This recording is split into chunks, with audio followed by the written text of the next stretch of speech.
Aqui, ó, o estudante de medicina Marcos Vinícius Machado Rocha, que é amigo do condutor do Porsche que provocou um acidente no final do mês passado e matou um motorista de aplicativo na zona leste de São Paulo, foi ouvido pela Polícia Civil no Hospital São Luís Anália Franco, onde está internado. Marcos confirmou que o empresário Fernando Sastre de Andrade Filho, que dirigia o carro de luxo, tomou bebida alcoólica e acelerou antes de bater na traseira do Sandero Jornaldo da Silva Viana, que morreu. O amigo do motorista do Porsche confirmou que ele bebeu antes do acidente que matou o motorista de aplicativo em São Paulo. Marcos Vinícius Rocha foi ouvido pela Polícia Civil. Vocês estão vendo aí imagens exatamente deste rapaz aí, que é o motorista do Porsche, que um veículo extremamente potente numa avenida aqui, conhecida da Zona Leste de São Paulo, Avenida Salim Farah Maluf, ali na região do Tatuapé, pega a traseira de um veículo Renault Sandero aí, ó. Essa imagem, um acidente que atinge até um poste, acaba a energia, o motorista do aplicativo morre na hora. Depois desse acidente, das imagens que você que nos acompanha por imagens está vendo aí, esse acidente bárbaro, o motorista do aplicativo foi levado ao hospital, faleceu, e aí o cara ligou para a mãe chegou lá, conversou com os policiais, não foi submetido ao teste do bafômetro na hora, o que poderia ter resolvido essa questão, a gente já saberia ou não se ele estava ou não bêbado, e depois de 36 ou 38 horas, de 36 a 38 horas, é que ele se apresentou à polícia, e aí agora se gerou uma dúvida, será que ele estava ou não estava embriagado? A namorada disse que não estava, mas ele estava numa festa open bar, e agora o amigo disse que ele tinha bebido, Palumbo. Agora ficou difícil para ele, né? Ficou difícil, muito difícil. Esse carro aí, se for 911 Turbo, é mais de R$1 milhão. Não é só R$1 milhão. Não, é um crime bárbaro, ele deveria estar preso. Ontem eu estive lá na Avenida Salim Farah Maluf, onde foi o acidente. Gravei um vídeo lá, porque as pessoas estão indignadas. Algumas pessoas passaram até aplaudiram, porque as pessoas não se conformam. Quer dizer, então, porque é playboy, porque é rico, tá solto. Se fosse um cara pobre, estaria preso. Essa é a nossa justiça, que muitas vezes, né, falar que é cega, mas as injustiças são muito visíveis. Por isso que eu também protocolei um projeto de lei para explicar que a grama é verde. Então, se você infringir a lei de trânsito, se você estiver acima da velocidade, ou se você estiver embriagado, homicídio doloso. São 10 horas e 54 minutos, a gente vai para um rápido intervalo para você que está na rádio. Por aqui, Mano Ferreira. É revoltante essa história, né? E agora a gente vê o amigo trazendo o que todo mundo já supunha, né? Todo mundo já supunha que alguém que saiu de uma festa open bar numa casa de pôquer tinha bebido, né?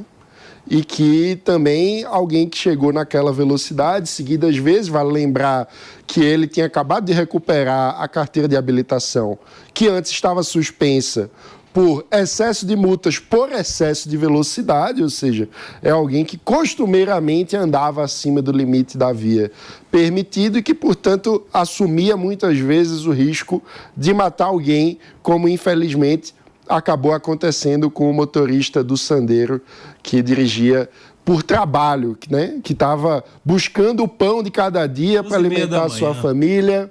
Trabalhando de madrugada, longe de casa, pai de família, né? Manhã, pai de família, ali se esforçando para levar o sustento para casa. E foi morto por um playboy que bebeu e dirigiu, né? É muito revoltante. E aí a gente tem que falar do sistema de justiça como um todo, mas não podemos esquecer dos policiais que não seguiram o protocolo nesse caso.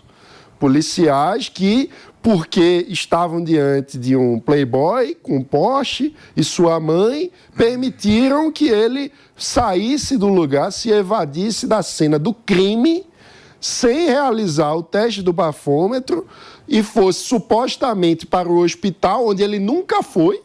Ele saiu dali, foi para casa, dormiu, como eu disse outro dia, tomou chá de sumiço e só aparece 36 horas depois para se apresentar, ou seja, o álcool já tinha saído do corpo, já tinha colocado a cabeça no lugar, combinado com o advogado qual era a versão que ele ia contar para as autoridades, provavelmente pressionado a namorada a falar que ele não tinha bebido, talvez tenha, nesse período, entrado em contato com o próprio amigo que deu depoimento, ou seja, deu tempo de armar toda uma estratégia de defesa, porque o procedimento dos policiais não foi o que deveria ter sido. E torna o caso muito mais complicado de ser tratado pela justiça do que se o procedimento que todo cidadão precisa ser submetido num caso como esse, que se fosse o oposto, certamente todos nós sabemos, o procedimento teria sido seguido e com esse caso não foi. O PP, você sabe que quando tem um depoimento de um amigo, há alguns detalhes importantes, né? Por quê? Porque o amigo, não só o amigo, a namorada também, pessoas do círculo social, pessoas próximas, eles não precisam dizer a verdade, eles podem mentir, eles não fazem esse compromisso, né? Justamente porque são suspeitos, segundo a lei. Só que essa suspeição, essa descredibilidade do depoimento de alguém que é do círculo social, ela só serve para quando o depoimento beneficia o investigado. Ou seja, se a namorada falou que ele não bebeu, tanto faz, isso não prova nada. Se ela tivesse dito que ele teria bebido, opa, isso prova, isso contra ele pesa. A mesma situação o amigo. O amigo, se ele tivesse dito que o cara não tinha bebido, não ia servir para nada. Por quê? Porque é amigo. Amigo, você vai saber a credibilidade desse depoimento. Agora, se o próprio amigo do cara, que teoricamente seria ali interessado na defesa do motorista do Porsche, tá dizendo que ele bebeu, Felipe Monteiro, aí vai ficar difícil para provar o contrário, hein, meu amigo? Não, certamente, né? Certamente. Esse caso aí causa revolta em todos nós. Primeiro que é uma série de absurdos, né? Que o Mano bem relatou, né? Primeiro, independente dele ter bebido ou não, ele dirigia em alta velocidade numa via, né? E dirigir em alta velocidade numa via e matar alguém já é suficiente para ele ser processado por homicídio doloso, ou seja, ele tomou a responsabilidade, né, e ele correu o risco de atuar para esse fim, né, matar alguém, né. Segundo, né, a mãe da pessoa chegou, ludibriou os policiais, ou os policiais, por algum erro no protocolo, liberou os dois a irem para o hospital, né, e permitiu que eles não fossem presos, que ele não fosse preso em flagrante. Terceiro, apareceu 36 horas depois, né, na delegacia, mostrando claramente que não queria contribuir com as investigações e deu tempo de organizar a defesa com o advogado. Ou seja, uma sucessão de equívocos, uma sucessão de crimes e causa revolta realmente, né? Você vê uma morte de um pai de família que estava ganhando seu sustento de madrugada, não é? E não voltou para casa, não voltou para sua família, porque foi infelizmente e cruelmente morto por essa pessoa. E aí está o nosso apartheid, infelizmente, do judiciário, porque se fosse ao contrário, realmente o resultado seria completamente diferente e o dono do Sandero estaria preso e não solto como essa pessoa está. Meus amigos, 11 horas da manhã nessa sexta-feira de abril, Mano Ferreira, até que enfim concordaram Palumbo e PP, rapaz. Muito obrigado. Finalmente o Palumbo está certo. Hoje não estava fácil. Tá certo. Concordaram. Hoje não tava, essa é a saudade que ele tem de mim quando eu falo. Finalmente o Palumbo estava certo. Concordaram homicídio doloso, tem que responder por homicídio doloso. Foi um absurdo. Tem que averiguar essa falta do também, exame de bafômetro, concordaram também. Um absurdo. Se fosse o contrário, como seria? Concordaram em tudo, Exatamente. PP e delegado Palumbo. Parabéns, Palumbo, tá certo, Palumbo. Tô orgulhoso de você. E tem um detalhe, hein? Certo. E tem um detalhe. A namorada dele... Minha namorada? Não, calma. A namorada do Playboy parece que estava brigando com ele. A namorada de outro Playboy. Na porta do outro Playboy. Você também tem Porsche, mas é de outro carro. A namorada dele estava brigando com ele para ele não pegar o veículo. E o amigo agiu muito bem, de falar a verdade. Porque quando você cria um filho... Eu não sou rico, mas eu tenho muitos amigos milionários. E eu vejo algumas criações aí que o filho tem tudo... Tem dinheiro, tem celular de última geração, tem tudo do bom e do melhor e acha que o dinheiro pode comprar tudo. E não dá limite para essas crianças. Aí no futuro você colhe isso aí com seu filho. Tem a questão da educação, né? O cara não se tornou assim dessa maneira dirigindo o Porsche acima da velocidade, bate e vai para casa, liga para a mãe. Não foi do nada, né, o Mano Ferreira? Pois é, e tem até uma curiosidade literal aí, né? Que ele estava no excesso de limite, ou seja, ele não respeitava o limite da via. E isso acaba vindo do desrespeito aos limites na vida, né? Quando os pais não colocam limite na criação, a pessoa acha que pode tudo. Isso é algo para a gente refletir sobre a forma como educamos. Porque é óbvio que ninguém aqui está defendendo aquele pai carrasco que bate no filho, não é nada disso. Mas é que o carinho, o acolhimento precisa andar ao lado do limite. Mano Ferreira, limite você sabe também que é cuidado. Essa comparação ou essa equiparação, se alguém não respeita o limite da via, é porque não respeita os limites da vida. Falou Mano Ferreira, que é marido de uma psicóloga. Salva de palmas. Você está aprendendo isso em casa, né, Mano Ferreira? Eu aprendo bastante em casa, graças a Deus. Tudo comunica, né, alguma coisa na vida. Agora, o ponto que eu queria acrescentar, você vê, por exemplo, que a namorada não quis entrar no Porsche, né, porque o namorado supostamente teria bebido, né? Eu não estava em condição de dirigir. O amigo entrou no Porsche. Né? Acho que foi pessoal, não seja esse amigo que convence o amigo que está dirigindo e bebeu a entrar no carro e ir para casa. Bebeu, deixa o carro. Primeiro que se for beber, nem pega o carro. Segundo, que se bebeu, deixa o carro no estacionamento, pega no dia seguinte, não é? Então, se o amigo tivesse pensado, tivesse tomado a mesma atitude da namorada, não teria tido esse acidente aí. E hoje em dia, há muitos pais de família que trabalham como motoristas de aplicativo de madrugada para levar pessoas que beberam para casa e não para serem assassinadas por pessoas que beberam. O motorista do Sandero poderia ter sido o motorista do bêbado, no caso, e não a vítima do bêbado Palumbo.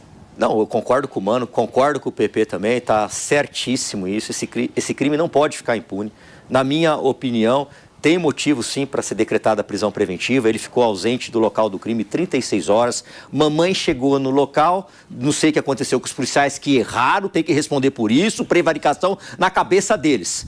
Porque se fosse pobre, teria levado. Então eu não estou aqui para ficar passando pano em atitudes erradas. Eu vou defender as instituições, mas erraram. E erraram feio. E a consequência é que agora nós temos um playboy, milionário, filhinho de papai, é o filhinho da vovó, solto. Enquanto isso, eu vi o depoimento também dos 2 filhos desse cidadão que faleceu, dessa vítima, da verdadeira vítima, chorando aos prantos e só querendo justiça. E aí a gente vê a nossa justiça fazer isso, não decretar a prisão de um assassino que assumiu o risco de produzir o evento morte, homicídio doloso. Mas eu acho que tem condição, desculpa, Cuba, eu acho que tem condição da justiça finalizar esse inquérito de forma rápida e colocar esse inquérito já para o Ministério Público propor a denúncia e para júri popular rápido, né? Então, o que eu espero da Justiça, muito mais do que discutir a questão se cai preventivo ou não, é finalizar esse trabalho rápido, finalizar esse processo rápido, colocar ele em júri popular e que ele seja condenado de forma definitiva e o processo caminhe de forma rápida. Meus amigos, olha para trás, olha quem está com a gente aqui no Morning Show dessa sexta-feira. Olha aí. Direto de Nova York, Miriam Spritzer. Miriam, você vai falar sobre outros assuntos aqui, vai dar umas dicas legais para o nosso fim de semana, mas eu quero a sua opinião também sobre esse caso. Não sei se você está acompanhando aí o caso do Porsche aqui no Brasil, do ponto de vista do que falava o Mano Ferreira. A falta do cara respeitar limites na vida. Isso é da criação, né? Geralmente o cara, quando ele não está respeitando o limite da via, não está respeitando os limites da vida, segundo o Mano Ferreira. Como é que você vê essa geração aí que acha que pode tudo? Bem-vindo. Eu concordo muito com o que o Mano falou, não só de não respeitar os limites da vida, mas também por ultrapassar certos limites ou certas regras, certas leis e não ter nenhuma consequência. E aí também é um problema cultural que nós temos no Brasil, né? A gente está falando aí de limite de velocidade. Joga aqui a primeira pedra que nunca ultrapassou um limite de velocidade dirigindo. Acho que todos aqui já devem ter ultrapassado. Então, assim, também existe essa questão de... Tem certas coisas no Brasil que quando pegam aí dá um problema, ou a maioria das vezes certas coisas passam em branco. Então eu acho que não só é uma questão de educação, é uma questão também da cultura do nosso país, que não tem consequências para quebras de regras, digamos, né, ou quando se comete crimes. E também eu acho que essa questão, eu me lembro quando eu era mais nova, que na época não tinha o que a gente chama de lei seca, né, que só pode beber, não podia beber Podia beber um pouco, mas agora é zero, eu acredito, no Brasil. E as pessoas, às vezes, pegavam carros completamente bêbadas, conseguiam chegar em casa, não sei nem como, nem lembravam como, e era uma coisa extremamente normal. Então, isso é também uma conscientização do nosso país e da nossa cultura para entender que é algo extremamente perigoso. Claro, eu estou falando de algo pré-Uber, né? Pré-aplicativos de compartilhamento de caronas, enfim. Mas, enfim, é uma coisa que a gente tem que entender que isso é uma consequência de beber e dirigir. É algo extremamente perigoso, não só para quem está dentro do carro, para todo mundo que está na volta. Esses acidentes, eles têm que virar exemplos e têm que ser comentados, porque é necessário entender que isso é algo extremamente perigoso. E, enfim, né, eu acho que tanto da questão pessoal, da educação dentro de casa, como também do que acontece no nosso país, é o que acaba fazendo com que esse não é o primeiro caso que a gente vê, e provavelmente, infelizmente, não vai ser o último.